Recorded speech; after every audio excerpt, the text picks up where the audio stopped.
22:09 p.m. It is Monday. Happy Melon Monday, y'all. So, I meant to do more videos today, but got sidetracked. So, just one review, and it's TNA Genesis 2006. Yeah. I can't explain why. My brain said watch it, so I watched it. It was a fun rewatch. So, here's my thoughts. I didn't expect to have a lot of thoughts on this, but I did. I've seen this before, so I remember some of what happens, but I did buy this exclusively for Joe versus Angle because it was the match of the decade. This was also coming on the end of DX's return run in WWE, too. Like, I remember different things that happened before and after this. It was fun. That 3-minute video package at the beginning was long as hell. I never realized how long those video packages were. Like, Jesus Christ. Them vignettes. They get to be long, too. Oof. But yeah, 3-minute recap. God damn. Like, get to the pay-per-view. Fuck.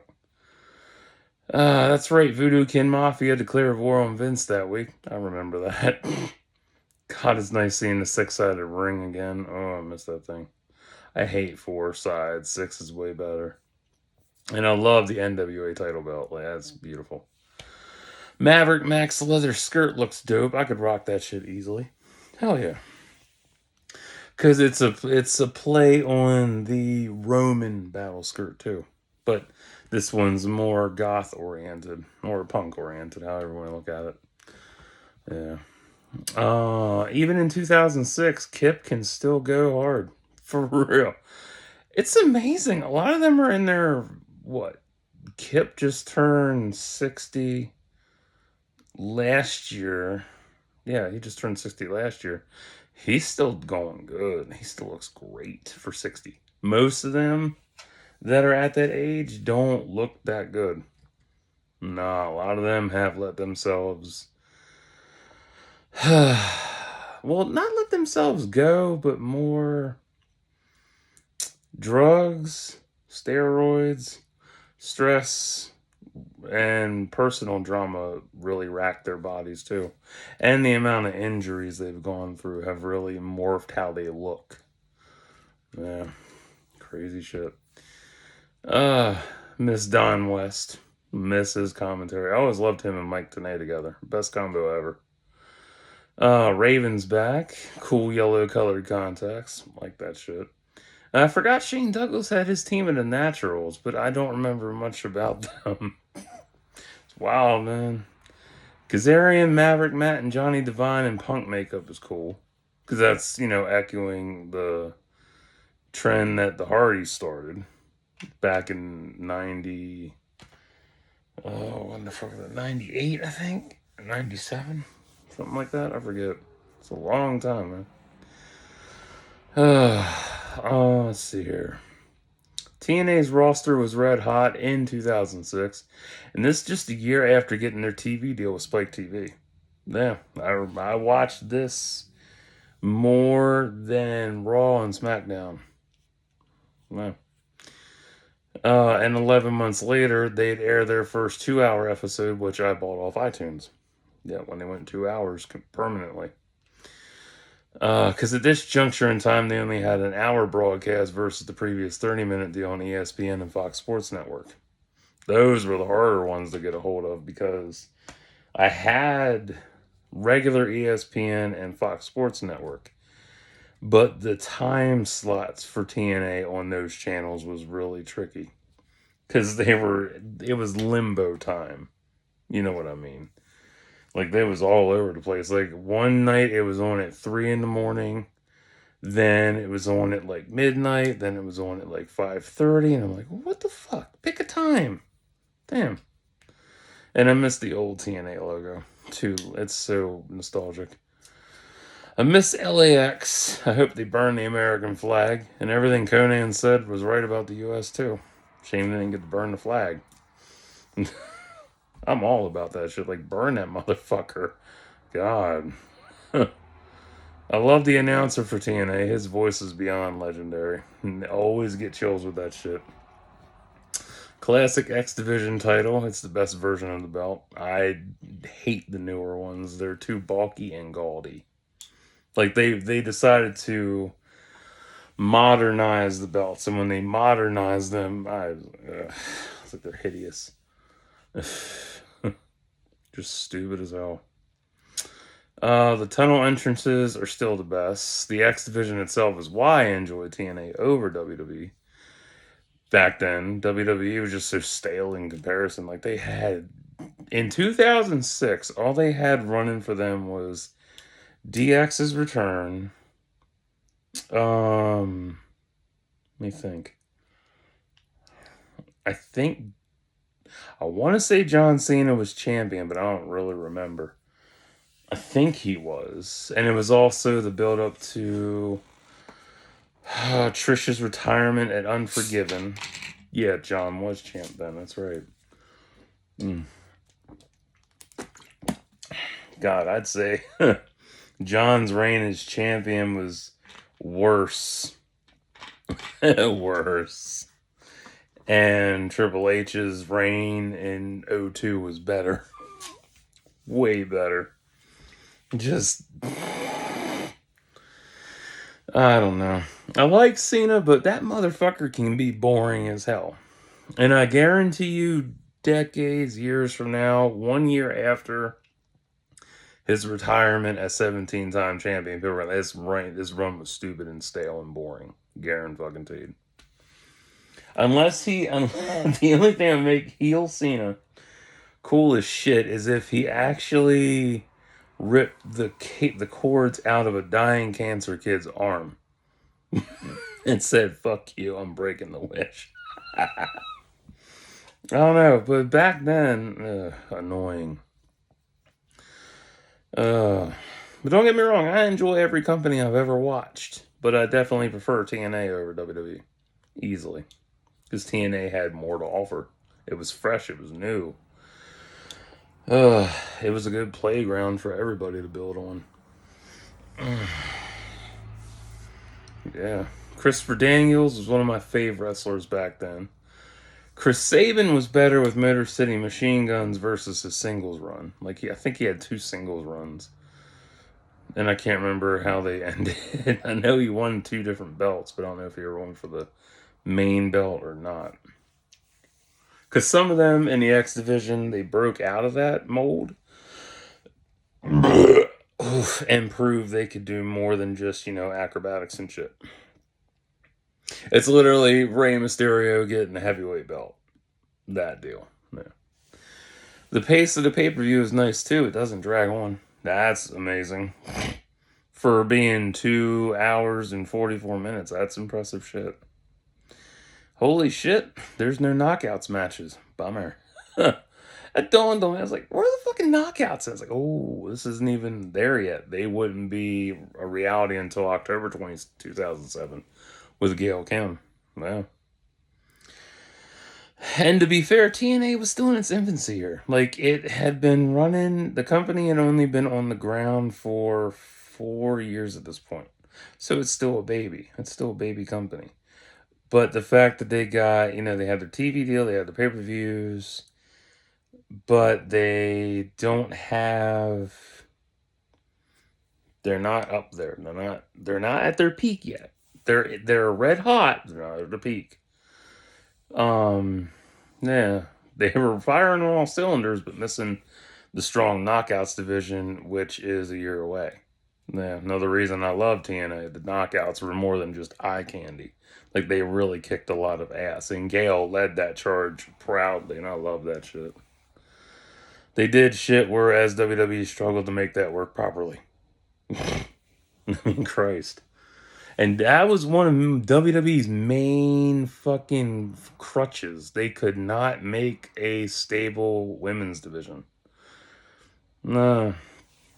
WWE's idea of a women's division in 2006 was, look, we have a bunch of chicks with implants and we have a diva search contest so we can get younger chicks in because the ones we have now are hitting their peak because they're old. For reference, see Dawn Marie. Fuck me. It's just wild. The whole premise of divas back then was Oh, look, they're on the cover of Playboy. That's awesome. Oh, look, they're on there again. Wow, great. Who fucking cares? I want to see action. I don't give a fuck about tits and ass. Damn. Like, show me what talent you got. And it's wild. Like, out of that whole roster back then, like, the strongest ones on the roster was Trish and Lita. That's sad. And Mickey James. That's really sad. Like, all the other ones are just like, oh, look, I have a couple moves. I can do some shit. Sad. So fucking sad. Uh, and then you had, and that lasted a while. That didn't break off till 2010s. And then Michael Cole's shit with that was even dumber. Like, oh, we're gonna have a women's match. Yay! Michael Cole. Get out of the ring. You're no fucking good. Sit down, you little short cunt. Damn. Broke dick motherfucker. Good X Division title defense. I like that match. I like Chris Sabin's alien gear. I always like the early gear. It's so much fun. Alex Shelley and Austin Aries. Oh, Austin Starr. Part of Paparazzi Productions with Kevin Nash is funny. I gotta watch that whole arc because I have it saved on my YouTube, but I never got around to it. And I'd forgotten how funny those three were together because they act like a bunch of fucking kids. Kev saying he pioneered the X Division. That's funny as shit. Although I will say, if Mike Awesome had been brought into TNA and he was, made in charge of X Division, it would be interesting. Just saying. Because for those of you who don't know, Mike Awesome was 6'6", 300 pounds, and he could fly. And it was rare to see that shit. Rare to see that kind of athleticism in a 6 foot plus tall dude. Crazy. Ron Killings and Lance Hoyt, good team, but I always loved Ron in TNA. I was pissed at how he got downgraded in WWE when he returned. Yeah, that was a bitch. I'm like, you're disrespecting the first black NWA World Heavyweight Champion by making him a goddamn gimmick. How fucking retarded are you? Whatever. That's creative for you. And it's amazing how far everybody would evolve in their careers from this point in time. Like, this is 19 years ago, and look where they're at now. Ron's still a fucking gimmick. Even though he has way more potential. Way more potential than just being a goddamn gimmick. Like, you don't believe me? Watch his match. Watch this match. He has a lot of fucking potential. Shit. And I'm amazed how fast he was in the ring, too. Like, shit. Boy, it was lightning. The Amish Churn. I love Kevin Nash on commentary. Oh, man. AJ versus Christian Cage first match. That was fun. Christian Cage is my role model sign, cracked me up. And it's spelled ROLL. I took a shot of that and tagged Jay in that. That was funny as hell. I was like, wow. There's always that one person in the crowd that cannot spell, and they had to get it on camera. Beautiful. I will say the sound for interviews kind of yo-yos in quality. I mean, the disc is 19 years old, but this is just my second viewing of this disc, and it's still in good condition, but it happens. And of course, they would up their production value down the road, so yeah. Yeah, picture's great too. I was surprised by that. Little grainy on the zoom outs, but still good. I'll also point out that TNA is following WCW and WWF's format for match run times at this point in time too. Yeah. You had your short matches, your semi-long matches, and then your longer matches. The longest match on the card here, I think, was look at the damn thing. Let me think. I want to say AJ versus Christian was the longest. Yeah. roundabout because all the other ones were so short. Yeah, wild on that. Like, I'm used to long matches. I've gone through long matches, short matches, Jade Cargill squash matches, and AEW. Yeah. So, it's wild. Let's see. They have their own identity, but it's not entirely refined yet. Yeah, not until the Knockouts division in 2007 going forward. That's when they really had their identity going strong. And it made you want to watch because they had good talent going on. And I know many point out that Angle's career was revived coming here, but that also applies to others too. Yeah. And not just Angle, Gail Kim, Jeff Hardy, Sting. Who else got a big boost out of this too? Booker T. Pretty much everybody in the main event Mafia. And Aces and Eights. Yeah. A lot of them. Even fucking Dudley boys, man. Shit. That was nice. Um It's a great first match between AJ and Christian. Like, AJ's Pele is still epic. I miss that move so bad. I love it.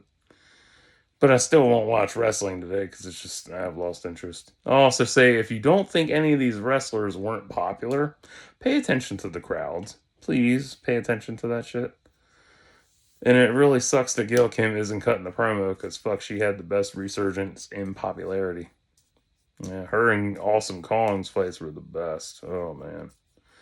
I did love AMW, America's Most Wanted, and I forgot Hernandez wore the tag title as a necklace. I always forgot that little nugget. Like, that was so cool. It was a great caveat for him. Like, damn. Because the belts themselves weigh, what is it? Let me think. I think, because I'm trying to remember what Piper had. Not Roddy Piper. My fun story. My teacher in best back in high school was a tag team champion. Yeah, with what was it? I think it was MCW. Yeah, Maryland Championship Wrestling. And his cousin is Roddy Piper. Yeah. And he brought the tag belt to class one time. And I got to hold it, and that thing was, I think he said it was like 10 or 15 pounds. That's a heavy belt. Because most of the weight is the leather, and then the other distribution is the plates on it. It was really cool. It's the first time I ever got to hold a real title belt. It's awesome shit. Uh, but yeah, I couldn't believe like 10 pounds on your neck. Like, damn. What else? But yeah, the crowds. Like, I paid attention to the crowds, and I've learned this from watching wrestling bios because he always points that out in his reviews for Raw and Nitro, and even the pay-per-views. Like, if you pay attention to the crowd never lies. Nah. You can have in the piped in crowd noise, but if you pay attention to the crowd there, they'll tell you how it really is. And I like that shit. LAX has the best theme too, and I never realized how small the run space was between the ring and guardrails till now. Like, damn, that's a small run space. Uh, and I was always surprised by how the bigger wrestlers were encouraged to do high flying tricks. Like Hernandez, let that motherfucker fly. And he's, what, 350? Jacked 350? Fuck. Shame Team Canada's not on the card tonight. But I think they broke up before this. I don't remember. It's hazy. I haven't watched TNA in a long time. Tag match was good too, albeit the mini fuck up with Chris Harris knocking Homicide over the top rope. Little fuck ups here and there. Small shit. And I forgot LAX got stripped of the tag belts by Jim Cornette. I always did like him. I've watched some of his podcasts, and he is fun. I love him. But they won't let him swear and shit because it's TV. Don't want to pay them fines for saying fuck too many times. God. Even Sting joining TNA revitalized and enriched his career. And I love Abyss too, but I can't remember when he won the NWA title. Like, I remembered it, but I was like, when? I quit watching TNA after AJ left in 2014. Yeah, that's when I quit. To me, that's when the company really died, not when Hogan came in, like everybody wants to say. Ouch. That's better. In my water, I'm thirsty as hell. These wrestlers got me thirsty.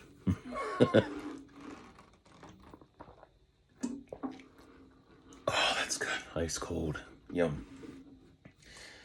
But yeah, I love TNA from when they had, from ESPN and Fox Sports Network till their end run on Spike TV.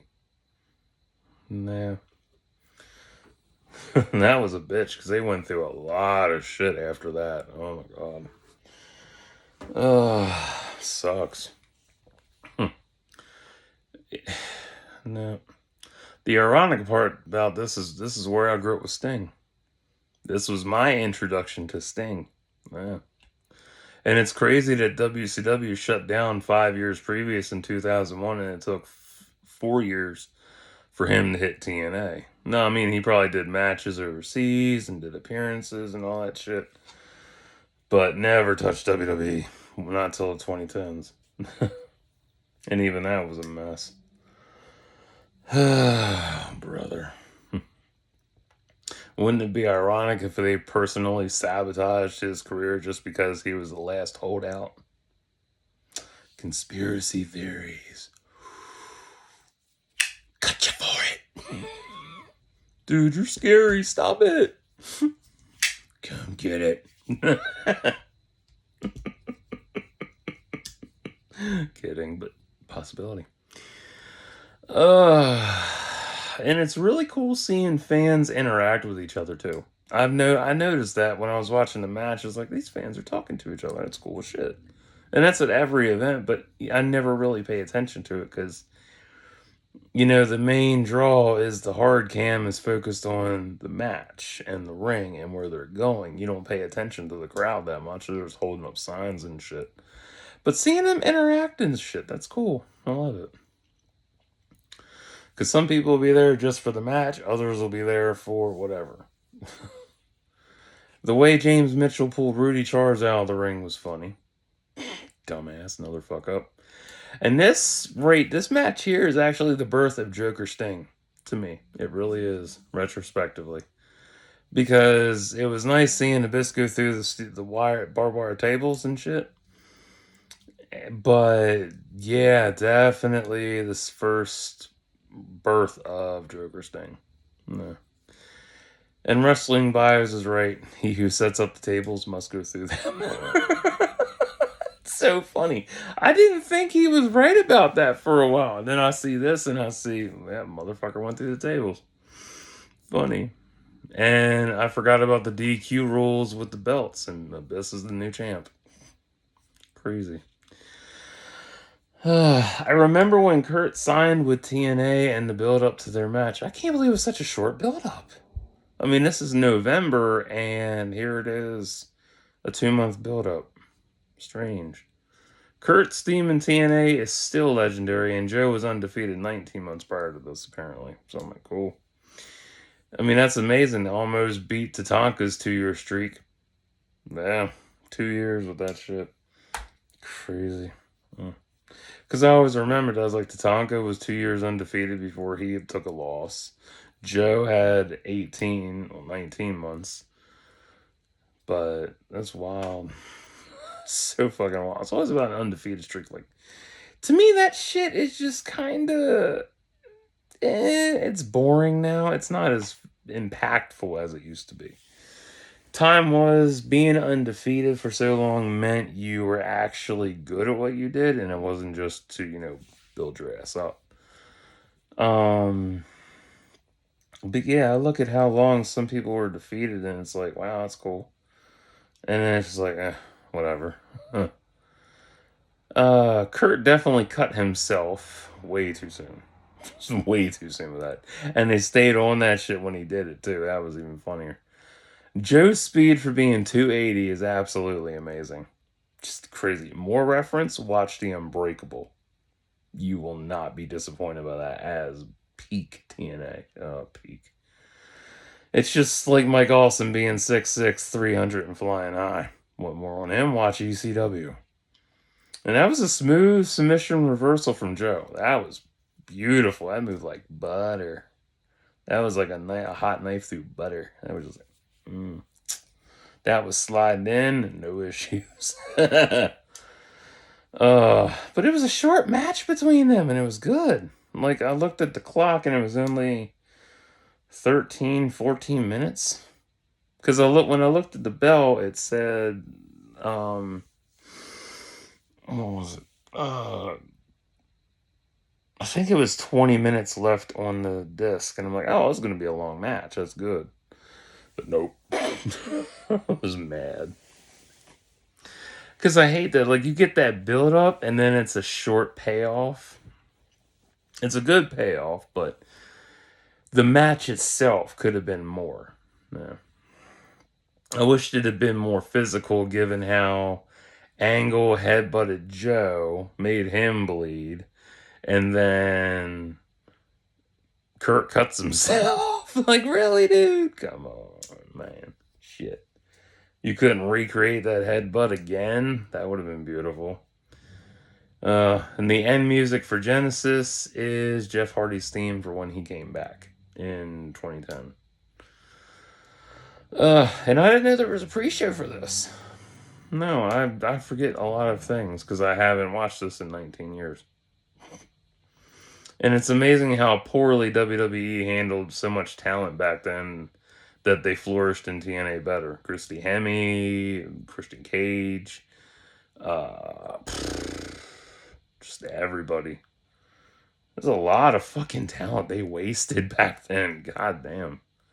And it's really sad because WWE was so focused on bringing in new, fresh talent that they had their current talent and let them fail in different ways. And there are tons of stories on this. You can check all of them out when you want to. I don't know every one of them, but I know that most of them it stem from issues with creative.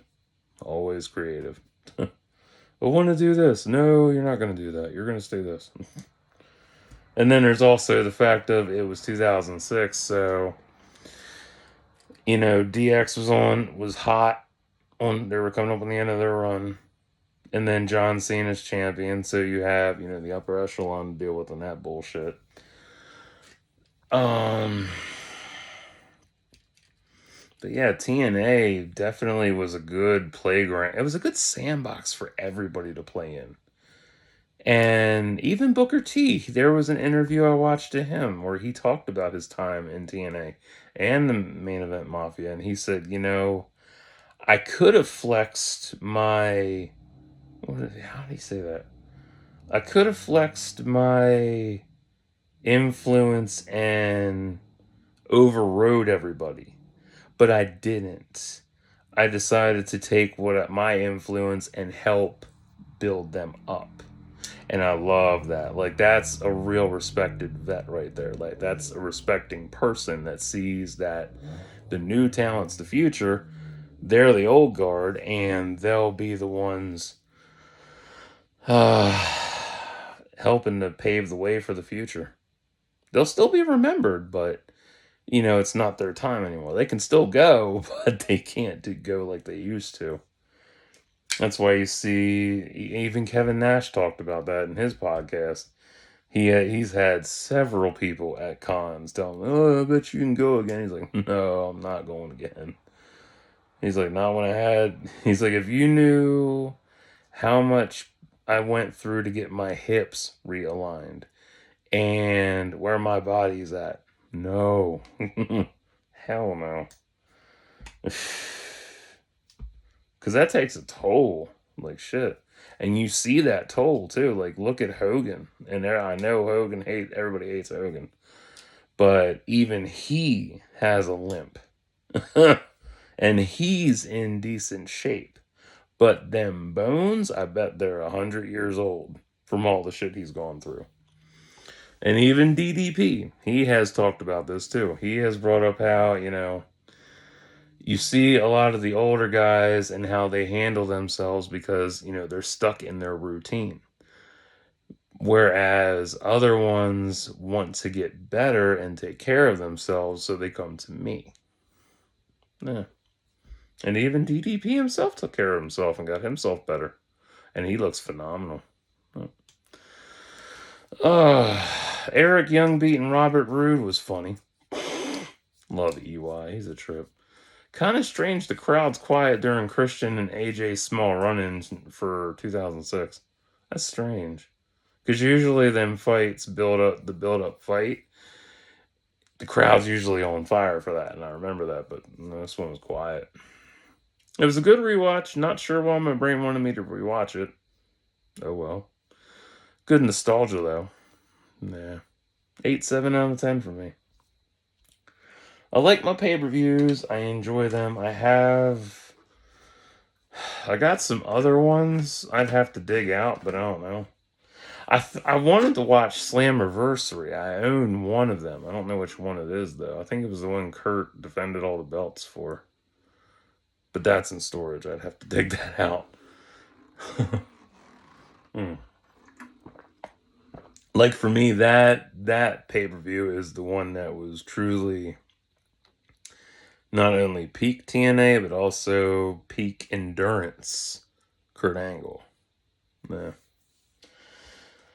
So, yeah. I miss TNA. I really do. I don't want to watch wrestling again because I lost interest at AEW. I don't feel like watching Netflix for Raw. I don't feel like watching what the hell's the other one? I don't know. I can't remember. Oh, TNA. Duh. But I forget these things. It's like I remember and I forget right away. Don't want to watch TNA. It's not the same. I don't want to, and it's smaller. So, no thanks. AEW, I lost interest, although I did watch a clip before I did this video of Jericho getting laid out by a kid. That was gorgeous. Stupid motherfucker. Raw, I could care less for. SmackDown, fuck that too. The whole landscape's changed. Even though it stays the same, it's still changed.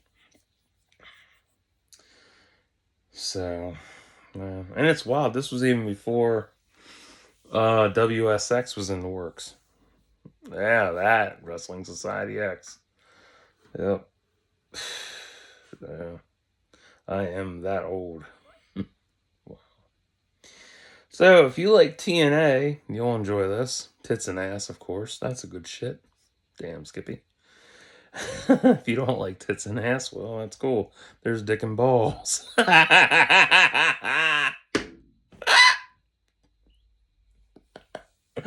Oh, man. Too good. Anyway, if you don't like wrestling, that's fine. I understand. I really do. A lot of people don't get it and they just don't care or they don't want to understand it, and it's fine. It's totally cool. But if you want to give this a try, go for it. You can find it on YouTube somewhere. Probably the main TNA YouTube channel. If they've uploaded it, I don't know. I was disappointed this disc didn't have captions. That made me mad. I'm like, where's my caps? I need my caps. So, yeah. So that's all I got for tonight. I will be back. I don't know. Maybe Wednesday with some shit. You'll see. So, until next time, like and subscribe for thoughts and prayers.